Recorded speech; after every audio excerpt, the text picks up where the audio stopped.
Hello everyone, welcome back. Hi guys. So we're going to continue on with our series on sexuality, and today we're going to hit kind of a hard topic, but we're really excited about it, and it is going to be on abuse. So DeSovia is going to share her personal experience with us and to give some helpful tools and just things that she's walked through in her personal journey. So Dee, want to go ahead and start it off? Hi guys. What a lot of people don't know about me is that I was a victim of sexual abuse for about 14 years of my life, like on and off. It's a long time. It's a very long time. I sat down and I actually added it up and I was like, that's a long time to be grappling with that. And most of that was when I was young, preteen, younger, and preteen, then teenager. How old were you also. when it started? When it started, 9. And yeah, about 9. And yeah, I'm actually my very first memory as a child is I was 5 years old, and there was a helper in my grandparents' house, and he was chasing me because he wanted to abuse me. And I remember running. We had an inside kitchen, then you also have an outside kitchen because I'm from Jamaica. Most times they have an outside kitchen also. I remember running, and I was like, I'm really short, but like I was really short then. And I don't know how, but I jumped through like a window that was just like way up here. And I had an experience with the Lord later on, actually, and I was in my 20s, and the Lord showed me where he was when I was going through that, and he was the reason why I made it. Because the laws of physics don't support me getting out of that window. There's no way I should have been able to jump out of the window, and that's the only way he stopped pursuing me. Is I literally like jumped out. Like it was insane. I actually found that out in counseling, which we'll talk later. But yeah, sexual abuse is one of those big topics where it's not spoken about, and if I'm honest, a lot of even to this day, a lot of some of the people who did that, for me it was various people, and including a family member, and a lot of people still don't know. You know, family members don't know. Some people are finding out right now, because there is something that happens when that happens where you automatically go into shame mode, and you start figuring out, okay, what's wrong with me? Why did this happen? What's wrong with me? To be honest with you, you don't even go to the person who did it to you. You go to you. You like gloss over them. You get to them later where you're angry and but the first process is being upset with me and wondering why does this keep... guilt yourself first rather than guilt me. Absolutely. Wow. And you try to figure out, well, what's wrong with me? Why does it keep happening to me? And I remember one time, I wasn't praying, but I remember going, do I have a big V on my forehead? Like, that just says victim, just to come and do whatever you want to do? And I remember just saying that in anger when I was younger, but still didn't actually reach out and say anything. And in some ways, you protect your abuser because you just don't want to ruffle feathers, or you just... In truth, you don't want to deal with it. You don't want to face it, and you don't want to admit it, and it's really hard. And I grew up in a culture where it's harder to address that because it's more like, well, life's tough. Move on. Yeah. So you don't really feel that freedom and that safe place. That safe place. It was never safe to admit it, much less deal with it. It was much, much, much, much later in my life, in my 20s, where I actually processed it and got help and was able to heal. But especially when you have to deal with that at such a young age, it just introduces a lot of layers.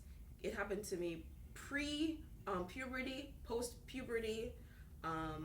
I developed very early, so I was like, bow, bow. Very early.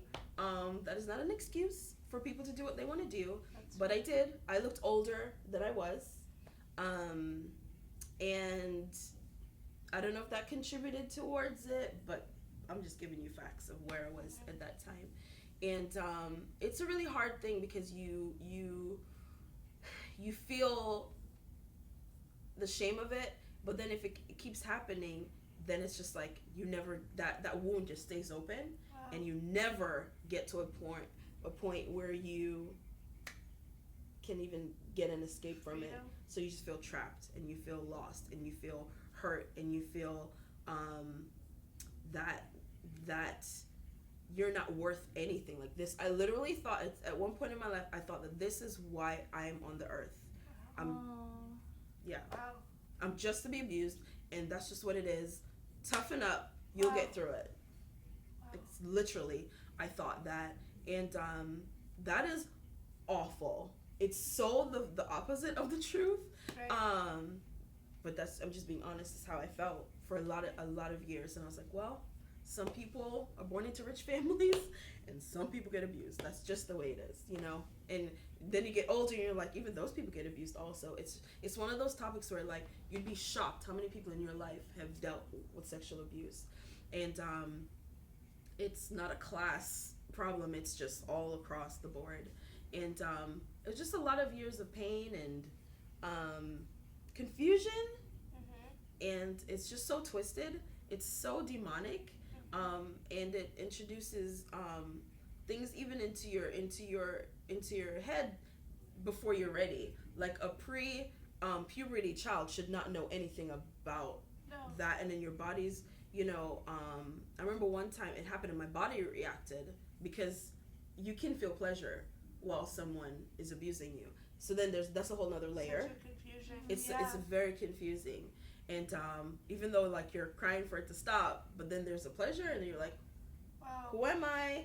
You know, and you're not giving consent, and it's just it's a very twisted. It's one of the most twisted things, and I've seen the enemy attack so many people using this.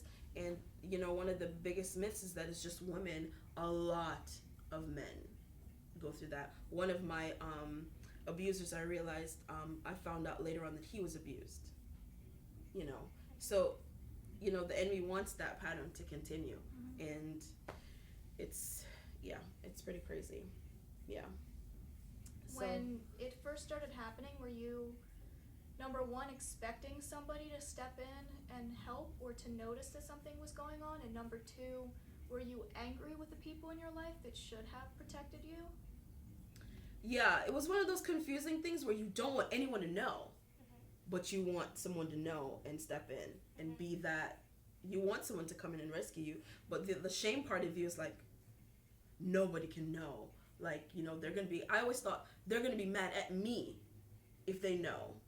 And again, you're a child, so you can't process as an adult, which is one of the biggest things, like, for adults to really just be so aware of what's happening. Not in fear, but just be aware, because you have to be an advocate, and you have to be a voice for a child who cannot make.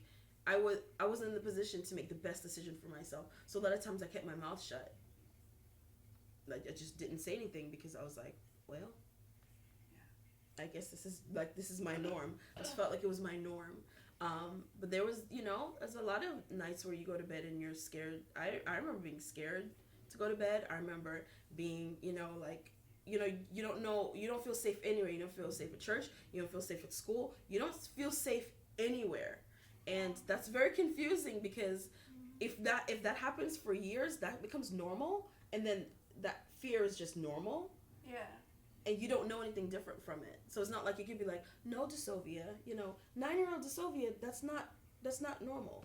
It is normal, because that's just someone's reality is their norm. So yeah, I remember a lot of times being like, somebody stop it, please, like, stop it, like, and then somebody else would do it, you know. It could be friends of the family. I remember I went to take piano lessons. I always wanted to learn how to play the piano. And I got to the lesson, and it was a man, and his wife was in the other room, and he did that. And I remember being so angry. Like, you're a child, you just want to learn the stupid keyboard, you know what I mean? And I'm just like, I'm here to learn.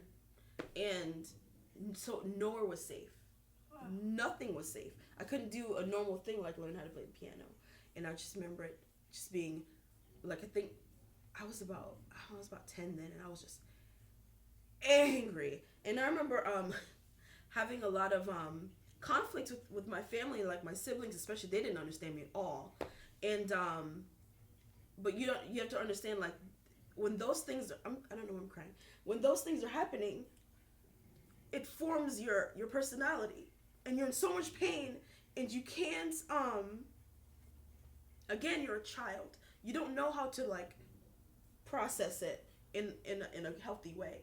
And I would just clash with them because I was just angry all the time, and I always felt like I was never heard, and I was never protected. So then it mars, like, even your childhood. And then, now I have a good relationship with my siblings, but I never did growing up. So then you were just, like, always alone. Like, I always felt alone and just kind of Well, you were alone, like, when the abuse was happening, therefore it wasn't seen, so you probably felt like you were never seen by your family. ever. And then you try to be seen, but then when you try to be seen, it's usually not in the best, healthiest way. Right. So Your you'd be like, mom's so confused. yeah, it's just it was hard. Like, my childhood was really, really hard. It was tough. Sorry for crying. Don't apologize. Um,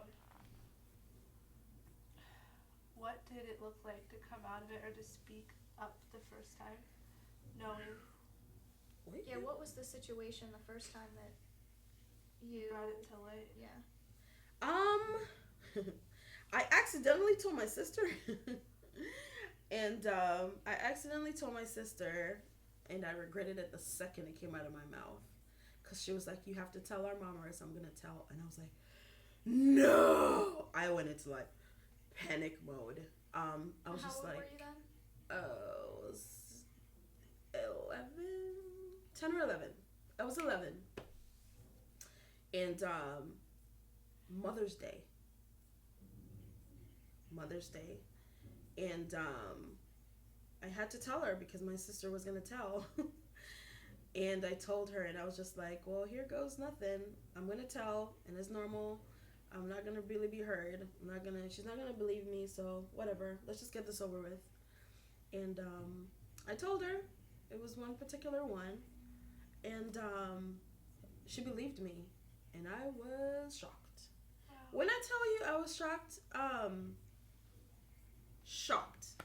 But she did, and she stuck up for me and took care of the situation, and I will never forget that, because that was, like, the first time that lie was broken of you're not going to be heard and you're not going to be believed. Because a lot of people are like, "Well, why don't people say anything?" Because you don't think people are going to believe you, so you keep your mouth shut. You don't think, like, who would believe that it sounds crazy. Like, why would someone violate someone's body like that? So you don't think it's a believable situation, so then you hide, and then you suffer. And I I do think that there's something that some men can just see it. They can just see that you're going to protect them, and they go after you. Wow. And they prey on you. I really do, because I saw it multiple times. I lived it. So that was hard, though. That was very, very, very. I don't know if my sister was bluffing or not, but I believed her. I didn't call her on the bluff, and yeah. Looking back, too, my sister believed me. Like, she didn't for one second think I was playing around. So, thanks, sis. So that was cool to have, Yeah. like, I think it brought back some humanity in me, because at some point you feel like you're just like some animal cast aside. It brought back the humanity, and I was like, oh, okay, maybe I am a little bit important. Maybe, it brings that back, because what abuse does is it strips you. It strips you away of your dignity, of your humanity, and you feel like nothing, and you feel like your worth is just negative, negative 33. And so that brought it back for me a little bit. Yeah. So when and what was the process like that really started you on a journey to healing? Again, when something like that happens to you repetitively, it's normal. And then it wasn't until I moved out of New York when I was 17 where I realized how completely abnormal and awful it really was. You could be in a situation and Hungry people don't, they're hungry, so that's their norm. They don't realize how heartbreaking it really is. Like, you know what I mean? It's your present situation, so you're just stuck into that. When I got out of, I went to Bible college, and I joined a group called Master's Commission, and we were going through like healing stuff and discipleship, and then I really realized that what was really done to me and how awful and violating and how it grieved the heart of God and how it's not okay at all what happened to me over and over again, and how it shaped my personality and my outlook on life, and how I interacted with people. I was always very defensive, but you're like, if you knew my story, you'd be like, Right. oh, okay. Yeah. But if people don't know your story, they don't understand. That's why I try to be kind to everyone, even if they're like, you think they're like cuckoo for Cocoa Puffs. It doesn't. You don't know their backstory. Yeah. You don't know what they've been through. Just be kind. Even if you want to throw them down the stairs, just be kind. You don't know what shaped them. You don't know the experiences that have culminated into this person being this way. So I got to kind of like relearn myself and relearn life and what is appropriate and what is not. And then I was like, oh no, it didn't really hit me. It was always bad and it was always grieving, but it didn't hit me how terrible it was until I was like 18, 19, processing it. Yeah. Did you have a relationship with God as a child, and how did the abuse affect that relationship with him? Were you angry with him? Did you feel like he wasn't there, or did you know that even though those things were happening that he was with you? I look back on that, and it's a really good question. I love that question because I oddly had this love for God that was just, it didn't make sense. When I look back at like, how my siblings related to God and how the other people, like I always just had this like love for God. And I realized it was because that was the only place where I felt safe. Wow. Not church, but God. God himself was my safe place. And I never felt, I always felt that everyone hated me all my life. I felt like every single person hated me. And, because of that. And, but I never felt that with God. I never felt abandoned. I've always felt his presence. And, I was saved early, baptized, spoke in tongues, like all of those things. So he visited me, and I always felt comfort. So I've always like, even when it didn't make sense, even in the midst of like the worst, like I was always able to feel him. And I thank God for that, because that was my saving grace, because it could have been the opposite, where I felt like he wasn't present and he didn't. I don't feel that. I don't feel anger like he didn't protect me. I feel like it would have been a whole lot worse. I feel like he did step in. And when I was older, I'm able to look back and see some places where he did absolutely, like, I don't feel like he failed me in any way, shape, or form. Like he was there. And then when I got older and I really got into the word and really got into understanding the Father heart of God, just a lot of things made more sense. And it's like sometimes you can be like outside of a situation, looking back, and I can look back at my childhood and be like, he was there. It's the only reason I made it out of that window, because I'm telling you, the laws of physics does not support. It just doesn't. There's no way. It's like a magic trick. And I'm like, thank you. I can look back and like he was there. Yeah. It was like the one friend I had, growing up. Yeah. What would you say now to someone who maybe is dealing with sexual abuse and doesn't know how to speak up about it? It's tough because a part of you wants to believe that you're the problem, and you also want to protect the person who's your abuser, and it can be really, really complicated, especially if it's like a family member or someone close to the family. It's really complicated, but the number one thing I would say is this is not the reason why God created you. God did not create you to be abused and to be taken advantage of. Like, not at all. This is not okay to God. Like, he's not okay with it. And the enemy wants you to believe that you're nothing, and that's why these things are happening to you, and that's not true. It's the furthest thing from the truth. As a matter of fact, this is happening because the enemy wants to stop the amazing things that's inside of you, and he wants to stop you in your tracks so that you don't get momentum to run the race and to be the person that God created you to be. So speaking up is the only way to stop it. It's the only way to stop it, because you can't wait for someone else's conscience to be pricked to do the right thing for you. So as unsafe as you may feel and have felt in the past, there is a safe place. There is a safe place. Like, as soon as you recognize that, don't let fear hold you back from that. Go to that person. It could be someone at school, it could be someone, on the job, whatever. Seek out a safe place, because this is not what you are meant for. You are meant to be cherished and to be protected and to be loved, and to have people speak amazing things over you and not take advantage of you. So you got to speak up, though. What are what are some tools you could offer after you speak up, like to get to a point of believing the truth about yourself and learning to love God for who he created you to be? Counseling. I'm such a big fan of counseling. Let me tell you something, guys. Counseling is like the best thing ever. Like regular counseling, marriage counseling, job counseling, all the counselings in the world. I am a huge, get the counseling. Just get the counseling. Things really opened up for me when you get counseling. Here's why. So you have yourself, you have God, you have the enemy speaking, you have friends, you have family, right? All these voices, and then sometimes it's so overwhelming, or you isolate yourself and there's silence, and that is worse. It's always important to get with someone else it's like a neutral place, and they can help you dissect all the things that has happened to you, and it's a neutral zone. It's not a friend just trying to want you to be happy. Yeah. It's not, a parent who's going to be enabling. It's not, you know what I mean? It's not all these other layers. It's someone who's just strictly, they're just looking at it like this, and it's like, here's what's truth and here's not what's true.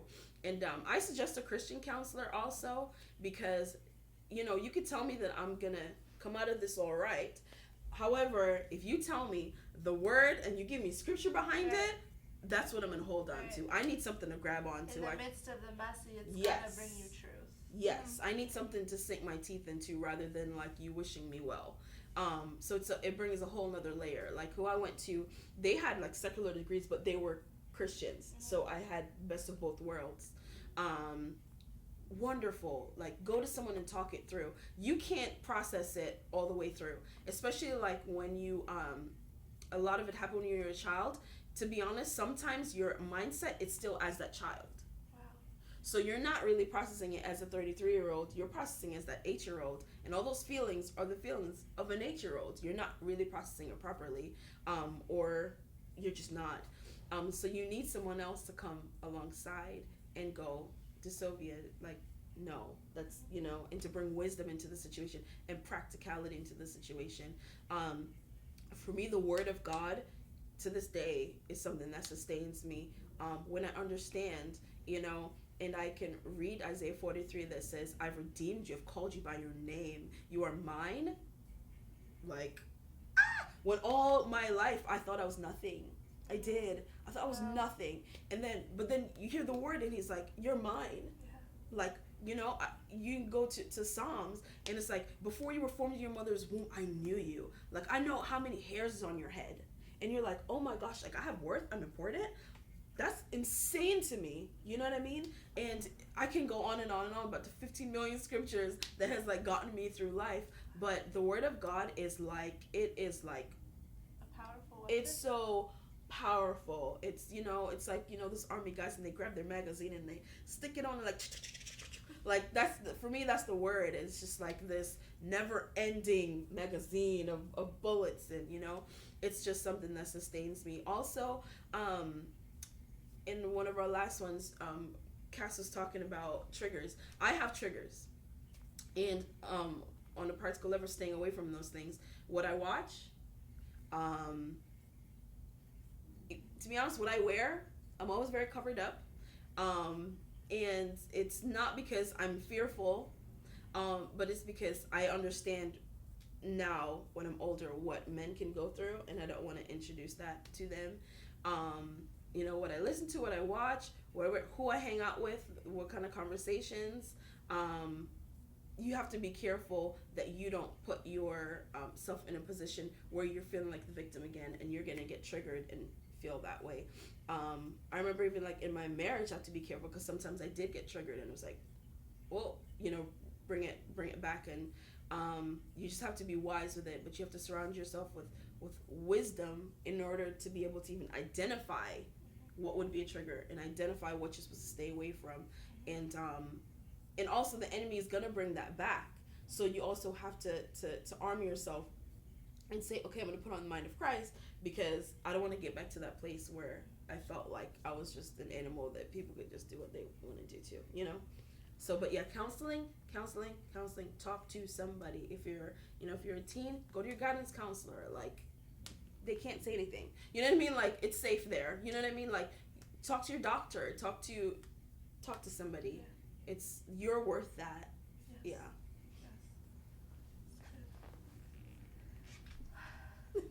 Thank you. Yeah, thank you I'm very just much. so proud of It's you. so hard to be vulnerable, and Yeah. I appreciate you. That was a really tough thing to talk about, but there's so many people that needed to hear that. So thank you.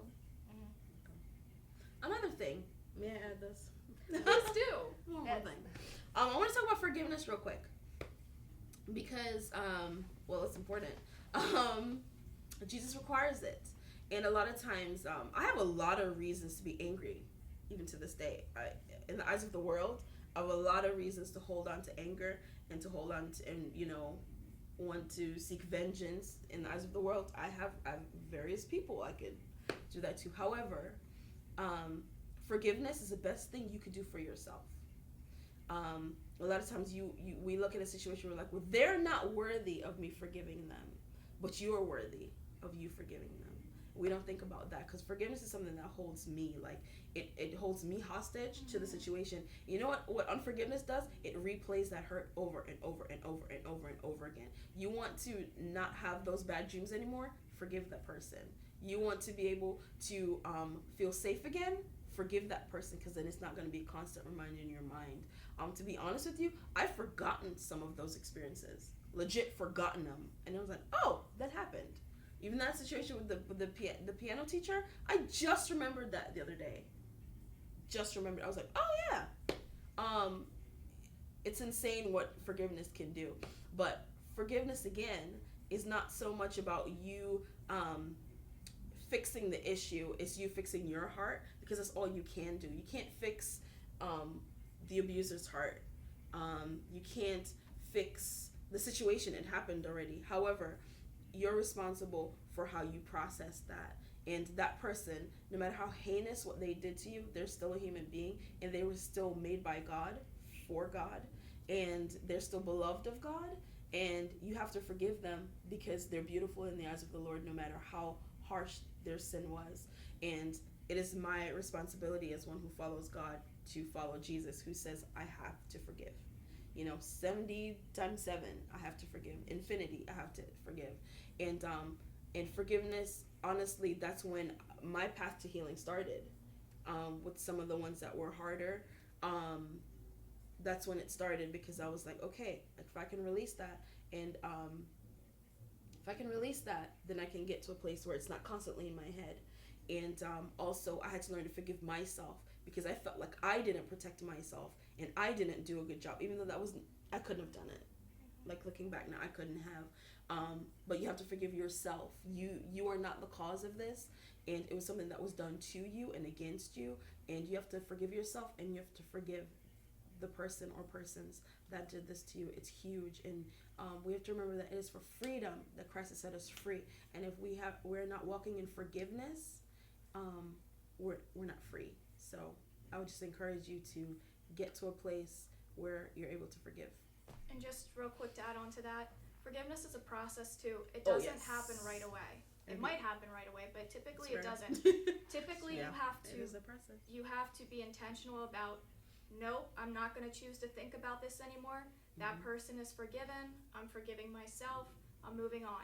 And it's day after day. Tomorrow, and then sometimes you have Mm-hmm. dreams or whatever, you wake up angry again. It's not even something that you did or they did. You're just angry, and you have to choose time and again to be forgiveness. And over time, it becomes easier to not think about those things and to not hold that grudge against that person. Yeah, absolutely. And you have to be intentional about it. Yeah. It's a choice. Right. And yeah, so there's some people it took like years to forgive, and others it was more instantaneous. But yeah, like you said, it's a process. Submit to it, you know. Just submit to it. To the process. Mm-hmm. Sounds familiar? Yes, it does. So thanks again for joining us. I hope you are just deeply encouraged by just the truth that Dee was able to share with us. And if you are a victim of sexual abuse, speak up as soon as possible. You're worth it.